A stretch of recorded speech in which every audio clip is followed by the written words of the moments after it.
नमस्कार विद्यार्थी मित्रांनो, विजन विशेषच्या एका नवीन लेक्चरमध्ये तुम्हा सगळ्यांचं अगदी मनपूर्वक स्वागत. तुम्हाला माहिती असेल विजन विशेषमध्ये आपण राज्यसभा टीव्हीवरती जे विशेषचे एपिसोड होतात तर त्याला आपण आपल्या सिंपल लँग्वेजमध्ये आणि आपल्या एक्झाम ओरिएंटेड त्याला व्यवस्थितपणे डिकोड करत असतो. तर आज पण आपण असाच एक टॉपिक घेतलाय, तो म्हणजे ईश्वरचंद्र विद्यासागर.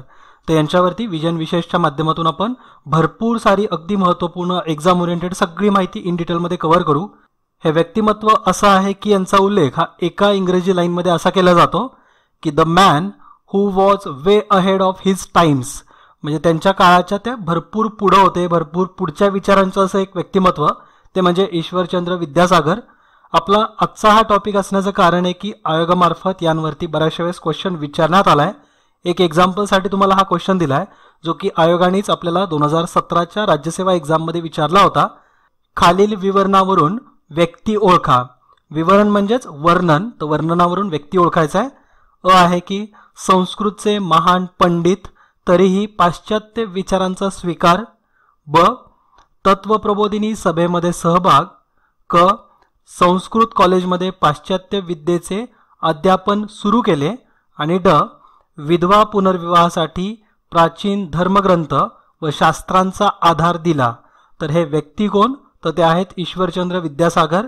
आयोगासाठी अतिशय महत्त्वाचे व्यक्ती, कारण त्यांनी स्त्री शिक्षणासाठी, महिलांच्या सबलीकरणासाठी प्रयत्न केलेले आहेत. या व्यतिरिक्त जातपात न पाहता अगदी संस्कृतचं शिक्षण सुद्धा त्यांनी सगळ्यांसाठी खुलं केलं होतं. तर असं व्यक्तिमत्व आहे, त्यामुळे आपल्याला आयोगाने वारंवार यांच्यावरती क्वेश्चन विचारलेत आणि अशीच अगदी महत्त्वपूर्ण इन्फॉर्मेशन आज आपण बघूयात. तुम्हाला आपल्या आजच्या लेक्चरची PDF टेलिग्राम चॅनलवरती मिळेल. आपल्या या विजन गव्हर्नमेंट जॉब टेलिग्राम चॅनलवरती तुम्हाला या लेक्चरची ऑडिओ फाईल सुद्धा मिळणार आहे, त्यामुळे नक्कीच हे टेलिग्राम चॅनल जॉईन करा. आणि जे विद्यार्थी संयुक्त गट ब एक्झामसाठी तयारी करतात 2020च्या, तर अशांसाठी विजन स्टडी ॲपच्या माध्यमातून कोर्स अवेलेबल आहे. या व्यतिरिक्त बऱ्याचशा टेस्ट सिरीजसुद्धा उपलब्ध आहेत. जर तुम्ही इंटरेस्टेड असाल तर नक्की या कोर्समध्ये ॲडमिशन घेऊ शकता. आपल्या मुख्य मुद्द्याकडे आपण येऊ. आपला आजचा विषय हा बऱ्याचशा स्पर्धा परीक्षांसाठी उपयुक्त आहे, जसं की राज्यसेवा पूर्वपरीक्षेमध्ये महत्त्वाचे समाजसुधारक, तर या अंतर्गत क्वेश्चन बनू शकतो. चालू घडामोडींमध्ये सुद्धा यावरती क्वेश्चन बनेल. संयुक्त गट ब मध्ये सुद्धा इतिहासाच्या अंतर्गत क्वेश्चन बनतो. राज्यसेवा मुख्य परीक्षेच्या पेपर 1 मध्ये सुद्धा यांवरती क्वेश्चन येऊ शकतो. आपल्या आजचा जर अजेंडा बघाल तर ईश्वरचंद्र विद्यासागर यांचा आपण जीवनपट अगदी व्यवस्थितपणे अभ्यासू. महिला सबलीकरणासाठी त्यांचं योगदान, शिक्षण क्षेत्रामधलं त्यांचं योगदान, आदिवासी समूहासाठी त्यांनी योगदान दिलेलं आहे. तर नक्कीच हे लेक्चर अगदी व्यवस्थितपणे बघा. ईश्वरचंद्र विद्यासागर यांचा जन्म 26 सप्टेंबर 1820चा आहे. त्या काळामध्ये पश्चिम बंगाल, म्हणजे आत्ताचं पश्चिम बंगाल म्हणजे त्या काळातलं बंगाल प्रेसिडेन्सी होतं. बंगाल प्रेसिडेन्सीमध्ये मेदिनीपूर, तर या ठिकाणी त्यांचा जन्म झाला. तर हे गाव तुम्हाला माहिती असावं. मेदिनीपूर हे त्यांचं गाव आहे, जन्मगाव आहे. त्यांचं जे आडनाव होतं तर ते बंडोपाध्याय असं त्यांचं आडनाव आहे. विद्यासागर या नावावरून बरेचसे जण कन्फ्यूज होत असतील. मे बी तुम्हाला असं वाटू शकतं की विद्यासागर वगैरे त्यांचं सरनेम होतं की काय, तर असं नाही. विद्यासागर त्यांना पदवी मिळाली होती. त्यांनी संस्कृतमध्ये, तत्त्वज्ञानामध्ये जे प्रभुत्व मिळवलं होतं, तर या जोरावरती त्यांना विद्यासागर ही पदवी मिळाली होती 1839 मध्ये. त्यांच्या आईचं नाव भगवती देवी असं होतं आणि वडिलांचं नाव ठाकूरदास बंडोपाध्याय. त्यांचं जे संस्कृतमधलं जे प्रभुत्व होतं ना, तर यासाठी म्हणून संस्कृत कॉलेजनीच त्यांना विद्यासागर ही पदवी दिली होती. विद्यासागर याचा अर्थ आपल्या ज्ञानाचा महासागर असा आपल्या भाषेमध्ये होतो. 1839 मध्ये ते कायद्याची परीक्षा सुद्धा पास झाले, म्हणजे त्यांनी लॉची एक्झाम 1839 मध्ये पास केलेली आहे. कोलकात्याच्या संस्कृत महाविद्यालयातून संस्कृत व्याकरण, साहित्य, द्वैभाषिक, वेदांत, स्मृती आणि खगोलशास्त्र, तर या विषयांमध्ये ते उत्तीर्ण झाले होते. वयाच्या 21व्याच वर्षी ईश्वरचंद्र विद्यासागर यांनी फोर्ट विल्यम कॉलेज, तर या कॉलेजमध्ये संस्कृत विभागाचे प्रमुख म्हणून ते रुजू झाले होते. या कॉलेजमध्ये संस्कृत विभागाचे ते हेड बनले होते वयाच्या 21व्या वर्षी. त्यांचा उल्लेख हा 19व्या शतकातले पॉलिमॅथ सुधारक असा केला जातो. आता पॉलिमॅथ म्हणजे काय असतं, तर वेगवेगळ्या विषयांसाठी, म्हणजे विविध विषयांच्या व्यासंगी विद्वान व्यक्तीला पॉलिमॅथ म्हटलं जातं. तर 19व्या शतकामध्ये पॉलिमॅथ सुधारक म्हणून अशी त्यांची इमेज बनली होती. आणि याचं कारण म्हणजे त्यांनी समाज प्रबोधनामध्ये वेगवेगळ्या क्षेत्रांमध्ये काम केलं आहे. जसं की ते एक समाज सुधारक तर होतेच, या व्यतिरिक्त एक भाषातज्ञ म्हणून सुद्धा त्यांनी कार्य केलं आहे. शिक्षण क्षेत्रामध्ये त्यांचं एक योगदान महत्त्वाचं आहे. आदिवासी समाजामध्ये सुद्धा त्यांनी एक महत्त्वाचं योगदान दिलंय. तर म्हणून त्यांना 19व्या शतकातील पॉलिमॅथ सुधारक असं म्हटलं जातं. त्यांचं आपण पहिल्यांदा शिक्षण तज्ज्ञ म्हणून त्यांचं जे कार्य आहे तर ते जाणून घेऊ. 1846 मध्ये संस्कृत महाविद्यालयात सहाय्यक सचिव म्हणून ते रुजू झाले होते. आपण याआधी जे बघितलं तर ते विल्यम फोर्ट कॉलेज आहे, फोर्ट विल्यम कॉलेजमध्ये ते संस्कृत विभागामध्ये प्रमुख म्हणून निवडले गेले होते.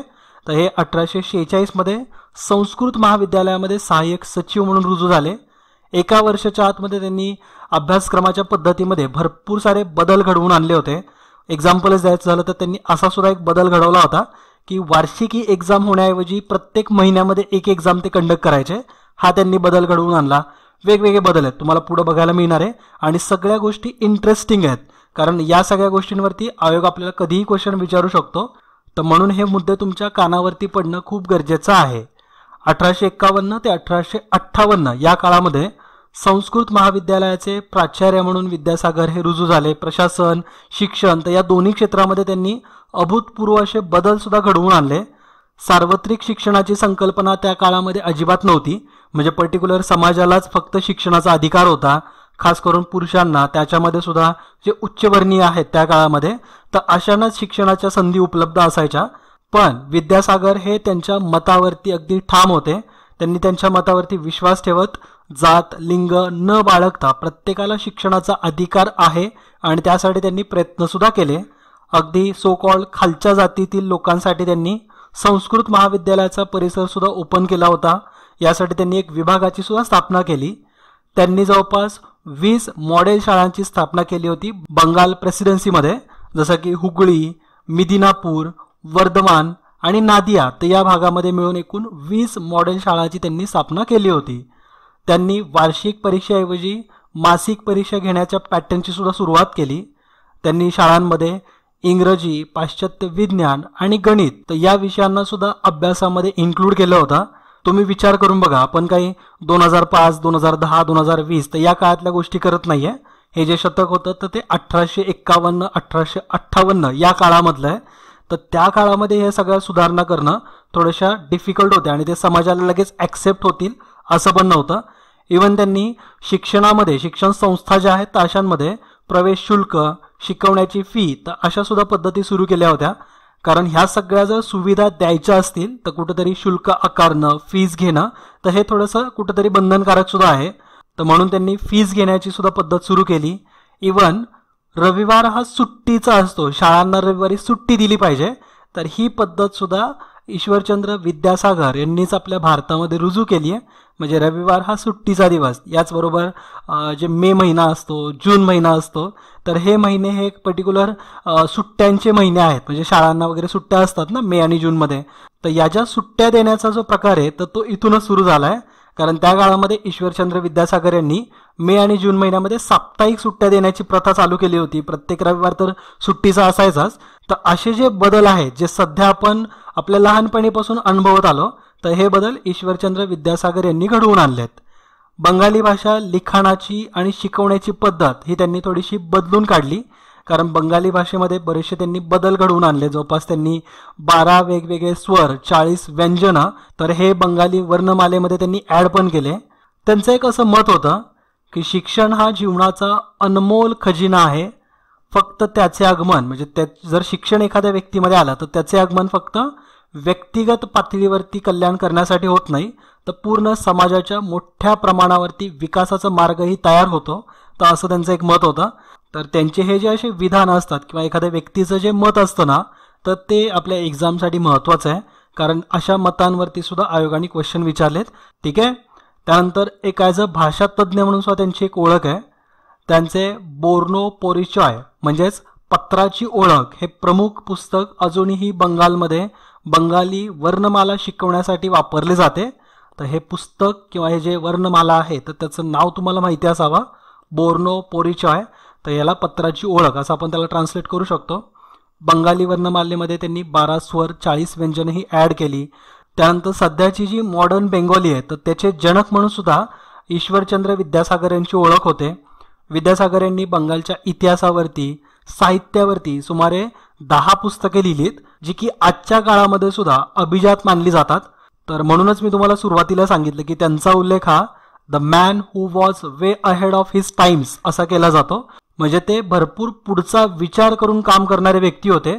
तर त्यांच्या ह्या साहित्यांमधून हे आपल्याला दिसून येईल.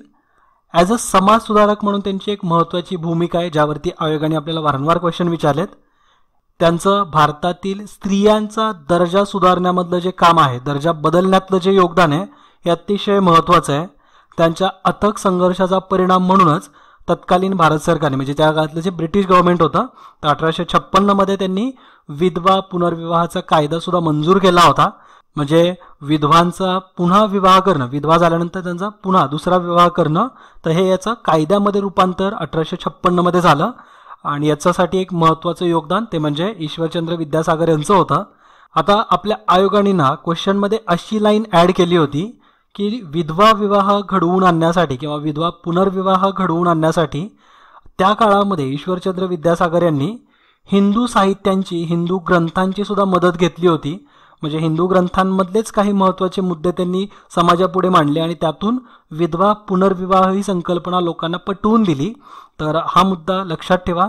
प्राचीन ग्रंथांच्या अभ्यासानुसार त्यांना अशी एक खात्री पटली की आपल्या काळातील हिंदू महिलांची सध्या स्थिती ही ग्रंथांमध्ये मान्य नाही आहे.